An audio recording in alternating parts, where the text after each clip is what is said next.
حضرت سیدہ خدیجۃ الکبریٰ رضی اللہ تعالی عنہ کا جو وصال ہے وہ 10 رمضان المبارک کو ہوا ہے۔ 2 دن پہلے ان کی سیرت پر بات کرنے کا مقصد یہ ہے کہ لوگ 10 رمضان المبارک کو آپ کی یاد منائیں۔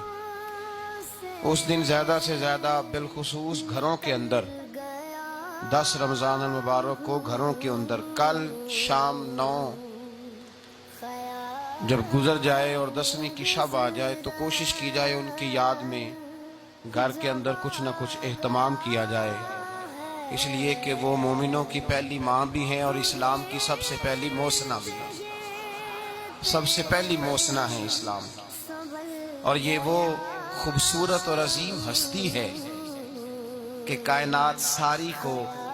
مصطفیٰ کے پاس جا کے سکون ہوتا ہے، اور میرے مصطفیٰ فرماتے مجھے ختیجہ کے پاس جا کے سکون ہوتا ہے۔